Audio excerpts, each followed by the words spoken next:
السلام علیکم ورحمۃ اللہ وبرکاتہ۔ اعوذ باللہ من الشیطان الرجیم، بسم اللہ الرحمن الرحیم۔ آج ہم انشاءاللہ رمضان میں کرنے والے کام میں عمرہ، نماز اشراق اور کثرت دعا جو ہے اس کو دیکھیں گے انشاءاللہ۔ رمضان المبارک میں عمرہ کرنا، رمضان المبارک میں عمرہ کرنے کی بھی بڑی فضیلت ہے۔ نبی کریم صلی اللہ علیہ وسلم نے ایک عورت سے فرمایا جب رمضان آئے تو اس میں عمرہ کرنا، اس لیے کہ رمضان میں عمرہ کرنا حج کے یا میرے ساتھ حج کرنے کے برابر ہے۔ تو یہ بہت بڑی سعادت ہے کہ رمضان میں عمرہ جو ہے وہ حج کی ایکول ہے، یعنی اتنا زیادہ اس کا اجر ہے۔ اور پھر یہ کہ صرف حج ہی نہیں بلکہ رسول اللہ صلی اللہ علیہ وسلم کے ساتھ حج کرنے کے برابر ہیں۔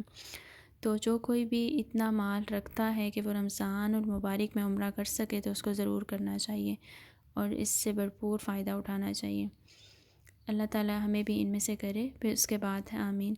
نماز اشراق، نماز اشراق کی فضیلت جو ہے، نبی صلی اللہ علیہ وسلم کا ایک معمول یہ بھی تھا کہ آپ اکثر فجر کی نماز پڑھ کر اپنے مصلی پر تشریف رکھتے یہاں تک کہ سورج خوب چڑھ آتا۔ اور ایک اور حدیث ہے، اس میں آتا ہے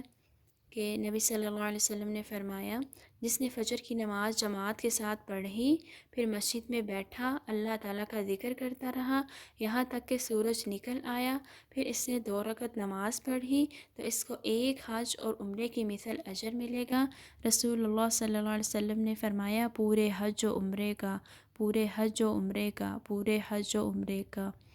یعنی یہ چھوٹا سا عمل ہے لیکن یہ ہے کہ اس کا اجر بھی بہت زیادہ ہے کہ ایک حج اور ایک عمرے کا جو ہے اس شخص کو اجر ملتا ہے جو کہ فجر پڑھ کر بیٹھا رکھتا ہے، اللہ تعالیٰ کا ذکر اذکار کرتا ہے جب سورج نکل آتا ہے اور پھر اس کو پڑھتا ہے۔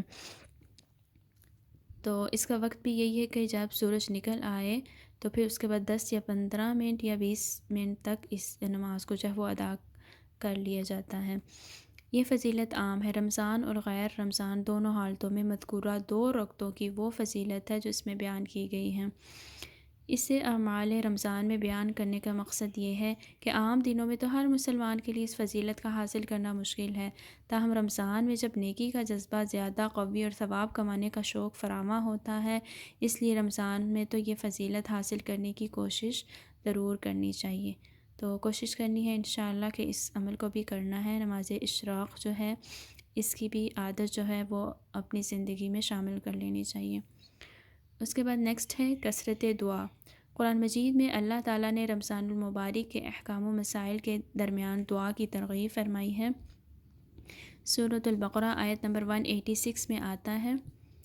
وَإِذَا سَأَلَكَ عِبَادِي عَنِّي فَإِنِّي قَرِيبٌ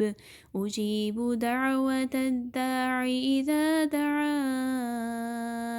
فَلْيَسْتَجِيبُوا لِي وَلْيُؤْمِنُوا بِي لَعَلَّهُمْ يَرْشُدُونَ۔ جب میرے بندے آپ سے میرے بابت پوچھیں تو میں قریب ہوں، پکارنے والے کی پکار کو قبول کرتا ہوں۔ جب بھی وہ مجھ کو پکارے لوگوں کو چاہیے کہ وہ بھی میری بات مانیں اور مجھ پر ایمان لائیں۔ یعنی جب ہم اللہ سبحانہ وتعالیٰ سے دعا مانگ رہے ہوتے ہیں تو اللہ تعالیٰ سن رہے ہوتے ہیں اور اللہ تعالیٰ قریب ہوتے ہیں ہمارے، اور اللہ تعالیٰ کیا کہتے ہیں کہ میں اس پکارنے والے کی پکار کو سنتا ہوں، اور لوگوں کو بھی چاہیے کہ وہ میری بات مانیں۔ یعنی یہ نہیں کہ بس دعائیں کرتے جائیں اور میں جو حکم دوں اس کو نہ مانیں، بلکہ ان کو کیا چاہیے کہ وہ بھی میری بات مانیں اور مجھ پر ایمان لائیں۔ تو اس سے علماء اور مفسرین نے استدلال کیا ہے کہ اللہ تعالیٰ کی منشا اس انداز سے بیان سے یہ معلوم ہوتی ہے کہ رمضان المبارک میں دعاؤں کا بھی خصوصی اہتمام کیا جائے، کیونکہ روزہ ایک تو اخلاص عمل کا بہترین نمونہ ہے، دوسرے روزے کی حالت میں انسان نیکیاں بھی زیادہ سے زیادہ کرتا ہے، راتوں کو اٹھ کر اللہ تعالیٰ کی عبادت کرتا اور توبہ و استغفار بھی کرتا ہے، اور یہ سارے عمل انسان کو اللہ تعالیٰ کے قریب کرنے والے ہیں۔ اس لیے اس مہینے میں اللہ تعالیٰ سے دعائیں بھی خوب کی جائیں، خصوصاً افطاری کے وقت اور رات کے آخری پہر میں، جب اللہ تعالیٰ خود آسمان دنیا پر نزول فرما کر لوگوں سے کہتا ہے کہ مجھ سے مانگو، میں تمہاری دعائیں قبول کروں گا۔ تاہم قبولیت دعا کے لیے ضروری ہے کہ دعا کے آداب و شرائط کا بھی اہتمام کیا جائے، جیسے اللہ تعالیٰ کے حمد و ثناء اور نبی صلی اللہ علیہ وسلم پر درود کا اہتمام، حضور قلب اور خشوع کا اظہار۔ یعنی جب دعا کی جائے تو قلب جو ہے، دل جو ہے وہ حاضر ہو، یہ نہ ہو کہ دل میں دنیا کے خیالات آ رہے ہوں اور ہم دعا مانگ رہے ہیں اور ہمیں پتہ ہی نہ ہو کہ ہم مانگ کیا رہے ہیں۔ اور خشوع ہونا چاہیے، عاجزی ہونی چاہیے دعا کرتے وقت، اللہ تعالیٰ کی ذات پر اعتماد اور یقین ہونا چاہیے، اور تسلسل و تکرار سے دعا کرنی چاہیے، اور جلد بازی جو ہے وہ نہیں کرنی چاہیے۔ صرف حلال کمائی پر قناعت اور حرام کمائی سے اجتناب جو ہے وہ کرنا چاہیے۔ اس سلسلے میں چند احادیث جو ہیں وہ ہم ابھی پڑھیں گے انشاءاللہ۔ نبی صلی اللہ علیہ وسلم نے فرمایا، اللہ تعالیٰ سے اس طرح دعا کرو کہ تمہیں یہ یقین ہو کہ وہ ضرور دعا قبول کرے گا، اور یہ بھی جان لو کہ اللہ تعالیٰ غافل، بے پرواہ دل سے نکلی ہوئی دعا قبول نہیں کرتا۔ تو جب بھی دعا کریں تو قلب کو، دل کو حاضر کر کے اللہ تعالیٰ سے مانگنا چاہیے، اور بے پرواہی کے ساتھ دعا جو ہے وہ نہیں مانگنی چاہیے۔ ایک اور حدیث میں آتا ہے، نبی صلی اللہ علیہ وسلم نے فرمایا، جب تم میں سے کوئی دعا کرے تو اس طرح دعا نہ کرے کہ اے اللہ اگر تو چاہے تو مجھے معاف کر دے، اگر تو چاہے تو رحم فرما، بلکہ پورے یقین کے ساتھ جو ہے وہ دعا کرے، اس لیے کہ اسے کوئی مجبور کرنے والا نہیں ہے، یعنی اللہ کو کوئی مجبور نہیں کر سکتا، جو ہم مانگیں گے اللہ تعالیٰ دے سکتے ہیں، تو یقین کے ساتھ جو ہے وہ دعا کرنی چاہیے۔ نبی صلی اللہ علیہ وسلم نے فرمایا، بندے کی دعا ہمیشہ قبول ہوتی ہے جب تک وہ گناہ یا قطع رحمی کی دعا نہ ہو اور جلد بازی بھی نہ کی جائے۔ پوچھا گیا، اے اللہ کے رسول صلی اللہ علیہ وسلم، جلد بازی کا کیا مطلب ہے؟ آپ صلی اللہ علیہ وسلم نے فرمایا، وہ کہتا ہے میں نے دعا کی اور بار بار دعا کی، لیکن ایسا نظر آتا ہے کہ میری دعا قبول نہیں ہوئی، چنانچہ اس کے نتیجے میں وہ سست اور مایوس ہوتا ہے اور دعا کرنا چھوڑ بیٹھتا ہے۔ تو یعنی اس طرح نہیں کرنا چاہیے کہ دعا تو ہم کریں اور کہ ہم نے تو اتنی دعائیں کی، میں تو اتنی دعائیں کرتی ہوں لیکن قبول ہی نہیں ہوتی ہیں، اور مایوس ہو جائے انسان اور دعا کرنا چھوڑ دے، ایسا بالکل بھی نہیں کرنا چاہیے، بلکہ دعا کر کے اللہ تعالیٰ پر یقین اور بھروسہ رکھنا چاہیے کہ اللہ تعالیٰ ضرور میری دعا قبول کریں گے۔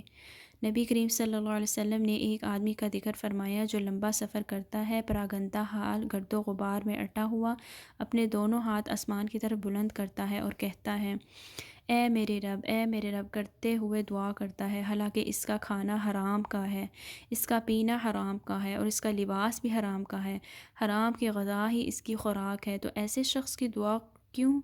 کر قبول ہو سکتی ہے؟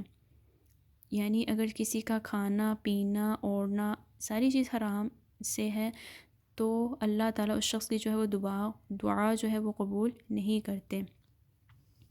تو ان احادیث سے ان آداب و شرائط کی وضاحت ہو جاتی ہے جو اس عنوان کے آغاز میں بیان کیے گئے ہیں۔ ان آداب و شرائط کو ملحوظ رکھتے ہوئے دعا کی جائے تو یقیناً وہ دعا قبول ہوتی ہے، یا اس کے عوض کچھ اور فوائد انسان کو حاصل ہو جاتے ہیں۔ جیسے ایک حدیث میں آتا ہے، نبی کریم صلی اللہ علیہ وآلہ وسلم نے فرمایا، جو مسلمان بھی کوئی دعا کرتا ہے بشرط یہ کہ وہ گناہ اور قطع رحمی کی دعا نہ ہو تو اللہ تعالیٰ اسے دعا کی وجہ سے 3 چیزوں میں سے ایک چیز ضرور عطا کرتا ہے، یعنی یہ کہ وہ دعا جو ہے وہ ضرور قبول ہوتی ہے لیکن اس کی شکل جو ہے وہ ڈیفرنٹ ہو جاتی ہے، یا تو فی الفور اس کی دعا قبول کر لی جاتی ہے، یا اللہ تعالیٰ اس کو اس کے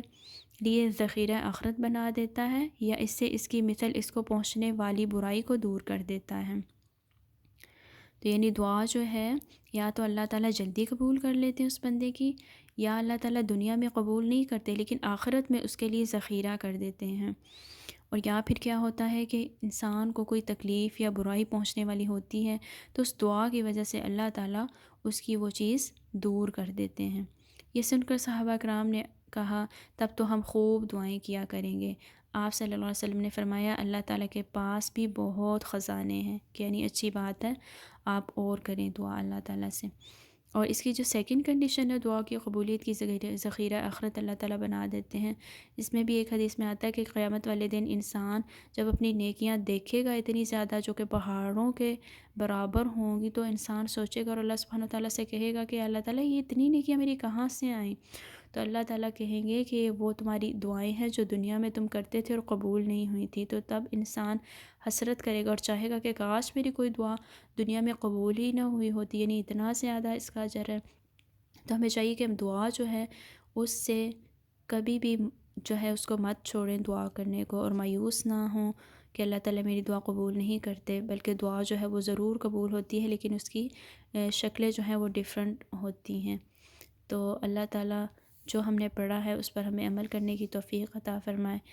اور یہ جو اعمال ہیں رمضان میں کرنے کے، یہ صرف رمضان میں ہی نہ ہو بلکہ اس کے بعد بھی اللہ تعالیٰ اس کو ہماری زندگی میں ہمیشہ کے لیے قائم رکھے۔ سبحانک اللہم و بحمدک، اشہد ان لا الہ الا انت، استغفرک و اتوب الیک۔ السلام علیکم ورحمۃ اللہ وبرکاتہ۔